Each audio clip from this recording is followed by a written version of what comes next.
Welcome to Nevada Newsmakers, coming to you from Carson City. On the broadcast today, the chairman of Assembly Judiciary, Steve Yeager, joins us. Plus on the Power Pundit panel, Robin Reedy, Mike Draper, and Andy Peterson. It's all coming up next on an all-new Nevada Newsmakers.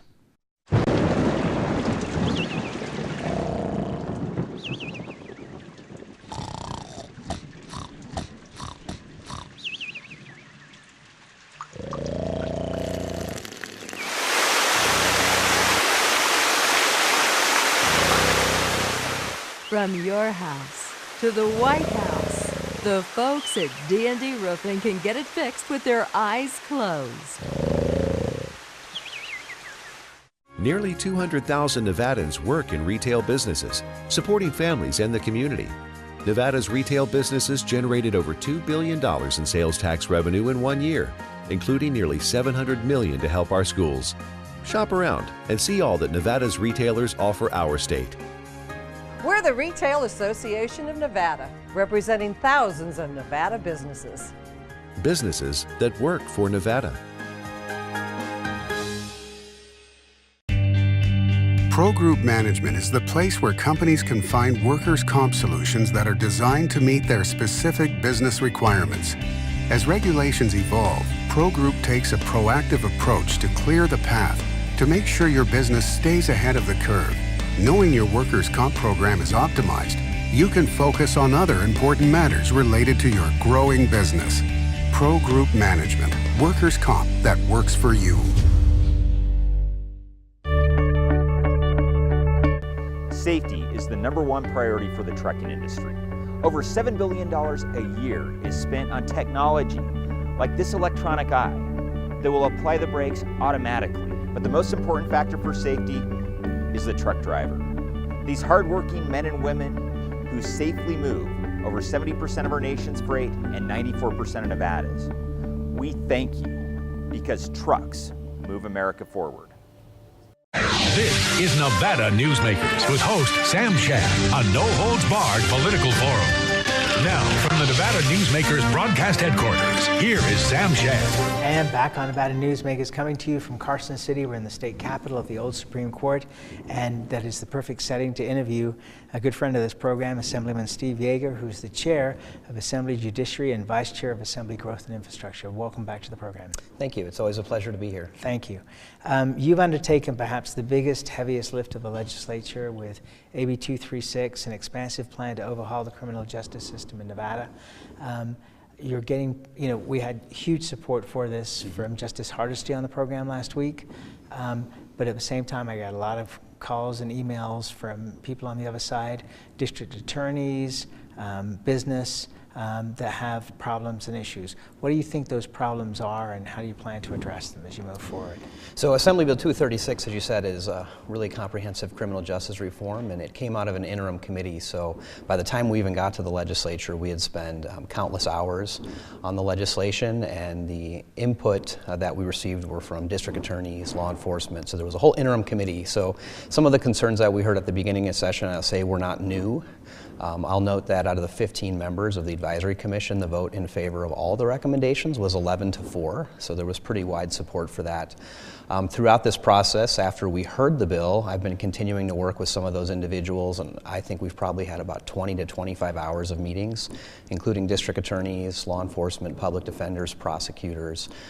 So, there's still some areas that they're not happy with, but we're not at the final form of the legislation yet.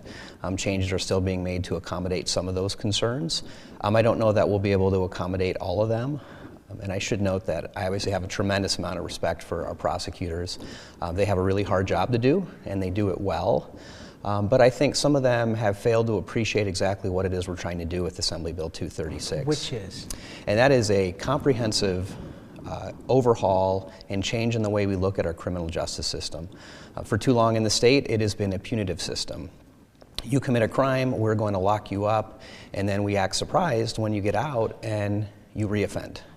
So the change that you see in 236 is a change to treatment, whether it be mental health treatment, whether it be drug treatment.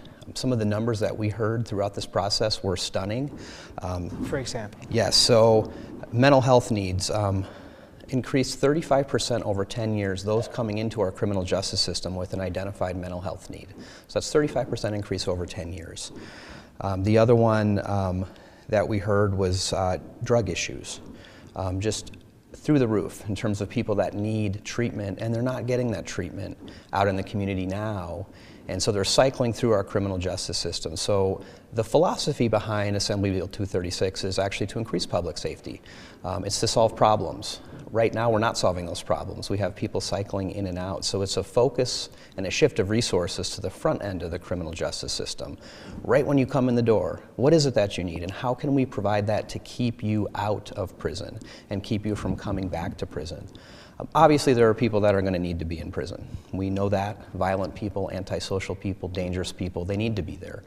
But you might be surprised to know that the data showed that just in 2017 alone, people coming into prison, 66% of those were for nonviolent offenses. And as we stand right now, 43% of our prison population is there for nonviolent offenses. The female prison population is even higher. 79% who went in 2017 were there for nonviolent offenses. So the justice system is not doing a good job of identifying who needs to be there and making sure that those who don't need to be there are getting treatment in the community. The benefit there is we save money, and that's real money that can be used to reinvest. This initiative is called Justice Reinvestment. So you reinvest that money into the front end for mental health treatment, for drug treatment. In addition, it should free up some money in the future for other priorities that the state has. You know, you've been around a long time. We always talk about needing funds for education, for health care. Well, reducing our prison population in a safe way is a way that we can free up money to fund some of those activities. I don't think anyone in our state wants to continue to see our prison spending grow. If we stay on the course we're on now, we're going to have to build at least one, if not two, prisons in the next decade. When you talk about mental health, to me that is such a broad topic. Zero in for me on a couple of the key issues there in terms of what kind of mental health treatment you'd be looking at. So not a surprise, particularly in Las Vegas, we don't have a lot of options in the mental health sphere. But we're talking about counseling, we're talking about potential inpatient treatment, we're talking about mental health court. Mental health court is extraordinarily successful. And those are people who, you know, they have checkered past. As you might expect, someone with a serious mental illness sometimes engages in violent acts. But those programs are really successful. So to be able to use some of this money that's saved to amplify those programs, there's a very long waiting list right now for the mental health court in the 8th Judicial District down in Las Vegas. So that would be one area where we identify that early on, because so often, and really over the last 2 decades, mental health has sort of been an overlooked issue. If someone comes into the criminal justice system, we look at the crime, we punish based on the crime, but we don't look at the symptoms, we don't look at what caused the criminal activity. So the focus here would be to do that kind of assessment early on through parole and probation, so that when a judge is crafting a sentence, they'll have all that information to be able to decide what is the best place. Does this person need inpatient treatment? Do they need outpatient treatment? So those programs have been successful, but we need to increase the capacity, because that kind of treatment is not being delivered either in our jails or in our prisons. What kind of complaints are you getting from the business community in regard to this bill? You know, I really haven't gotten too much. One of the complaints initially was looking at the levels of theft. We have a very low theft threshold here. It's $600 is a felony. Your average iPhone is going to retail for $1,200. So basically, if you take an iPhone, you're looking at having a felony. So we looked at adjusting those levels. Initially, the bill had proposed to go to $2,000 for a felony, which I'll tell you is in line with most other states. So that was a concern for some of the businesses, and so we did what we do in the legislative building. We sat down, we talked about it, and we've come to a place that I think everyone can agree is appropriate, and that's $1,200. So that was one of the big issues, particularly from the retailers, and I applaud them because they reached out and they said, let's work on this, and the answer from them wasn't no. The answer was, we don't like the proposal, but here's a counter proposal. So I think in the new language that'll come out hopefully in the next week or so, you'll see a scaling back of some of those levels to make sure that we get it right. Obviously, we want to protect our businesses, but at the same time, some of the philosophy here is to really align the punishment with the actual crime. And it turns out that in Nevada, some of our crime levels are really, really low compared to other states. I think a realistic question is, well, won't that increase the amount of theft or crime? I'm happy to report that in no other state has that been the case. We are not the first state to undergo this process. I think we're maybe 25 or 30 now.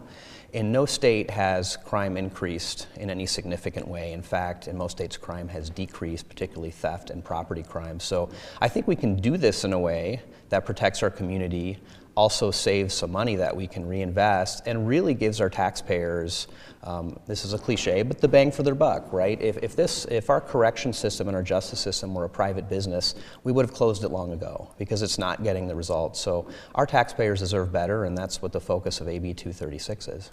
And Justice Hardesty looked at the amount of savings that were potentially there and said that money could be best spent in education and other areas that the state has needs. Yeah, that's absolutely correct. Part of the initiative is to reinvest in the justice system. We do need to amplify the resources we have at the beginning of the system, so that's one area. But Justice Hardesty is exactly right. Education, mental health, you just have to sit in the Ways and Means Committee at the building and see how many people are asking for money for legitimate needs that this state has, and I think all of us would agree we'd rather spend it there than in corrections. All right, let's take a break. More with Assemblyman Steve Yeager when we come back. Tamarack Junction is South Reno's hotspot with over 450 of the latest slots and video games. Sully Sports Bar, the Dining Car Restaurant, William Hill Sportsbook, and the Tamarack Steakhouse and Lounge. We're just north of the Summit Mall in South Virginia. Yeah. Because of UMC, I'm putting my free time to good use. Because of UMC, she keeps me on my toes. Because of UMC and this guy, I'm here. UMC, the highest level of care in Nevada. Hi, I'm Eric Robnett, owner of Home Energy Experts.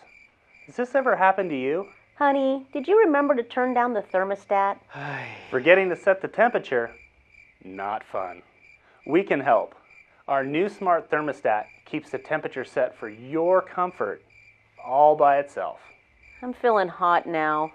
To increase your comfort, go to homeenergyexperts.com for details. That's homeenergyexperts.com. The signs and symptoms of cataracts can start out small with subtle changes in your vision.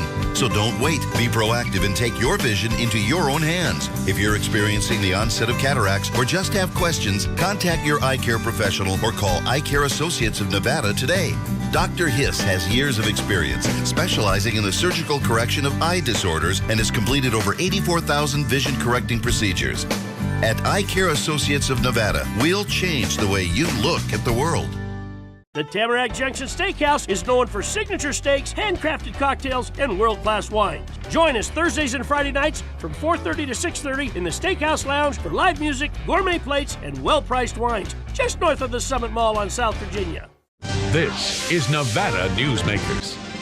And back on Nevada Newsmakers, we continue our conversation with Assemblyman Steve Yeager. He's the chair of Assembly Judiciary and the vice chair of Assembly Growth and Infrastructure.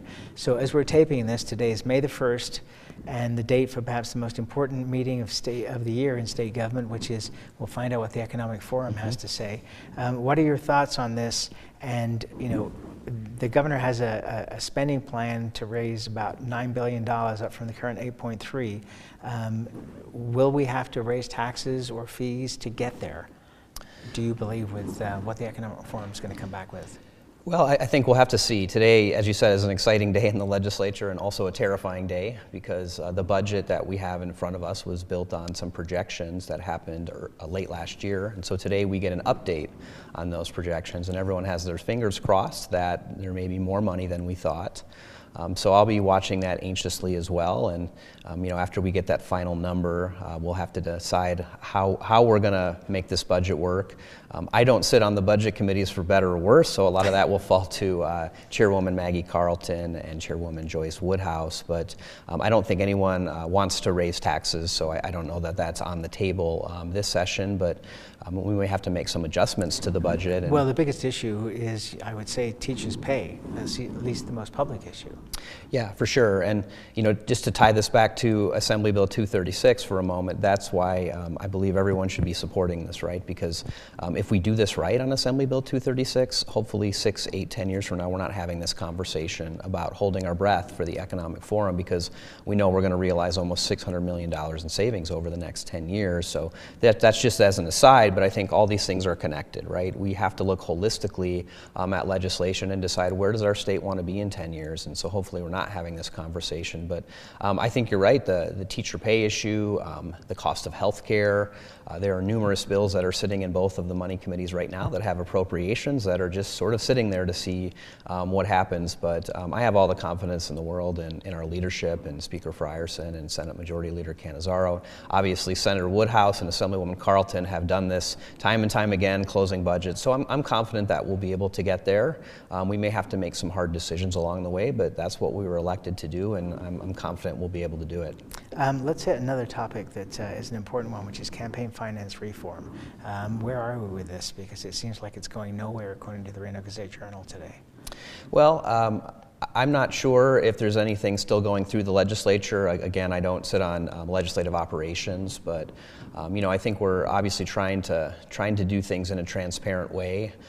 So I'm not sure if we're going to be able to get there this session or not, but I do think we have a long-term plan to be able to tackle some of these issues. I mean, it is one of the difficult parts of being a legislator, I'll tell you, is everyone has sort of their personal thing they're interested in, and then you come in the session and you have some other big issues we're working on, whether it be minimum wage, whether it be healthcare. So at times there just is not the capacity to be able to run all these different ideas. It's a limitation of a 120-day session of being a part-time legislature, but so far that's what our Nevada citizens have said they want from our legislature. So if there are still bills alive, then I'll anticipate voting on those on the floor, but it may be something we'll have to save to next session. And I'll say on the Assembly side, certainly we have a real continuity of leadership from last session, so I think there is a long-term plan to tackle some of this, even if we're not able to get it done this session. And that's where we got to leave it. Always a pleasure to have you on the program, sir. Thank you. Great. Thank you so much for having me. And we'll be right back. Dimitri Prine here for Design Outdoor. Are you a homeowner who's interested in remodeling or building a home? At Design Outdoor, we can show you how adding natural or manufactured masonry stone can add beauty and value to your home. And we refer only the best contractors. Our store and backyard are located at 11600 South Virginia, just north of DeMonte Ranch Parkway. Visit designoutdoor.com or call us at 851-9499. One of the most psychologically damaging things parents can do to children in divorce is disparage one another, which is why I can't believe I even have to make this commercial. Half of your kids' genetics come from this person you're spewing hate about. Your children have the right to love you both, but more than that, they deserve to love themselves. Marilyn York might be a men's rights divorce attorney, but this is for every selfish parent. Shut up!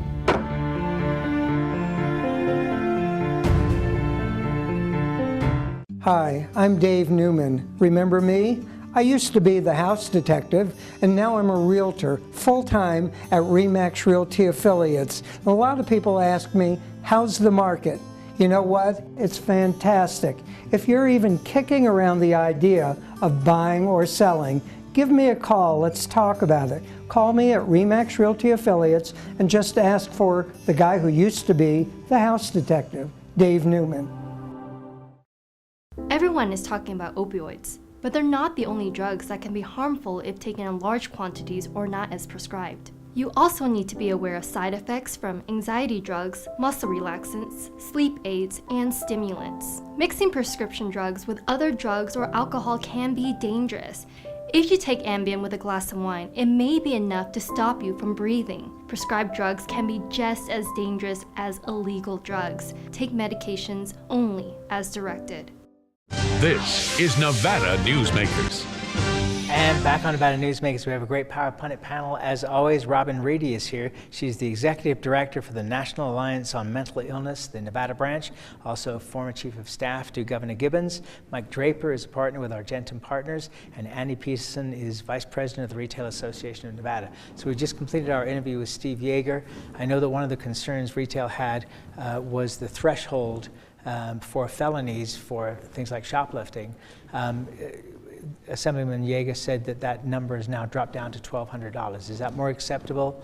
That is more acceptable. One of my coworkers, of course, Sam, as you know, called it the COLA for criminals, raising the felony threshold from $650 to the neighborhood of $3,500. That would be very, very bad for retail. $1,200 is more acceptable, and I think it's more of a compromise from a course where it was headed. So yeah, to answer your question directly, that is more acceptable. Chairman Yeager spoke specifically about mental illness and what this bill is going to do to help with the problem of mental illness. Is NAMI comfortable with this? Yes, we're very supportive of the program. Again, we're criminalizing those with mental illness and utilizing mental health courts more, recognizing in the process of being arrested whether someone has a problem through our crisis intervention teams, things like that. That's the way we need to go as a society to protect them and to protect ourselves. District attorneys have had some concerns about this bill, but aren't they always going to have concerns any time that you're doing a criminal justice reform bill? I think you've seen that historically, and I think you'll see it far into the future, that when you're talking about how do you balance the law with reasonable consequences, as well as helping and supporting those people that break the law for whatever reason. I think that you'll have people on both sides, in this case the district attorneys and law enforcement. They get frustrated with when we try and figure out ways to support those people that step over the line with the law for whatever reason. I want to talk to you about a gaming issue which came up yesterday as we're taping this, which is Wynn Resorts fined $35 million. The fine they got in Nevada was $20 million, which was 4 times the size of any previous fine. But what was interesting was, as soon as that number came out, Union Gaming, one of the major gaming analyst firms, immediately put Wynn as a buy. I think that, but we've seen this kind of go over the last 2 years. There's a lot of speculation that's been up and down when it comes to that particular resort. And I think that Wynn has shown an ability to be very resilient. I think that certainly right now it seems like now that all of the, there's certainty, right? Now they've got all the penalties have hit them. Now there's certainty about where they go going forward. So I think that if you're betting on a resort that's established itself over the past many years, I think it's probably a safe bet to assume that now they've got the uncertainty behind them, that they're going to find a way to rebound pretty quickly, and I think pretty substantially. Well, one of the things that I thought was interesting was that the CEO, Matt Maddox, was rebuked by the commission because he was asked questions about their new policies in terms of sexual harassment, and he was really unable to answer any of those questions. It's really surprising to me when I see such competent in these organizations that work so well, when they neglect the simplest of things. And a written policy and spreading that policy throughout their workplace is one of the easiest things you can do. But I'm more impressed with government and the fact that they found some way to make money off the Me Too movement. Your thoughts? Well, you know, I think I agree. I think there's some certainty. I think for Wynn going forward, I also think you are correct, Robin, that there's been some incompetency on the part of the CEO. That might be a bit of a strong word. I guarantee that he's gone back now and learned what those policies are, and that he is now buying into that. I think that is the good thing about the Me Too movement, that we have a new expectation and a new level, our new standard in society. Let's change topics to James Settlemeyer, the state senator, put out a piece, said Governor Sisolak's plan for education is failing. After 86 days in this session, we've seen repeated attempts to dismantle education reforms which were passed in previous sessions. Nevada Democrats have moved legislation to make education more expensive, less accountable, and less transparent. They have failed to produce their plans to fund education and increase teacher pay, but they found time to defund achievement school districts that help students in our most disadvantaged neighborhoods. Is this smart strategy from Senator Settlemeyer? I don't think it's any different than any strategy in the past. I think I remember the exact same press release 2 years ago and 4 years ago pointed at Governor Sandoval from the left as well. I think really leadership's about, if leadership was you set your plan forward and then all the pieces fall into place, we'd all be doing that, right? I think leadership is about how do you deal with challenges after you've set what your goalposts are. So whether you agree with the policies or not, I think that these right here, right before the economic forum, and right at the start of May is typically when these press releases come out. So I don't know that it's helpful to the conversation or not. It's probably helpful to elections, but as far as the proof is going to be in the pudding over the next month about whether or not the policy positions have been failures or not. Well, and you would need a week of shows, 2 weeks of shows to follow the pathways. It's like a bowl of spaghetti of how people relate and report to in the education system. And under Governor Gibbons, we wanted to make some changes there, and of course, were unable to. It's a serious problem in how things are reported and who reports to whom, or they don't report to people. So there's no real accountability. And look at Clark County with their shortfall, Washoe County with their shortfall. You know, something really needs to be done about that. Andy? You know, I think this is divided government at its finest. And I, for one, am happy that both sides kind of go at each other. No one really has, there's no king here, there's no queen here that says this is the way we're going to do it. It's just the American way. And so I think it's a way of figuring out what's best for all of us. And it's ongoing. So again, I applaud Mr. Settlemyer for bringing his points up. Not saying that the governor doesn't have good points as well, but at the end of the day, we'll figure it out. And I have to agree with you. I think that divided government is the best for this country because you can get more things done with divided government than perhaps you can otherwise. Right. And we're going to keep you around for the next show, so stick around and we'll be right back. A bird's eye captures its surroundings at different heights. At Brian Culpa Photography, we can make your imagination soar over buildings, parks, cityscapes, and beyond. Brian's images tell the story and get the job done. If you need a new perspective to tell your story, contact Brian today. Brian Culpa Photography. Experience the bird's eye view at brianculpaphotography.com. Hi, my name's Marilyn Miner, and I'm sure you'd agree that Nevada's a very special place to live. I was born here, and my husband and I have raised our family here. I feel it's a privilege to live and work in the Truckee Meadows. I especially enjoy helping my clients reach their real estate goals. Sometimes the smallest details provide the greatest satisfaction. I'd be complimented to talk to you about your next move. Call Marilyn Miner at Dixon Realty, 742-1280, or log on to marilynminer.com. St. Ives Florist, for every holiday and every special occasion. For romance, custom home design.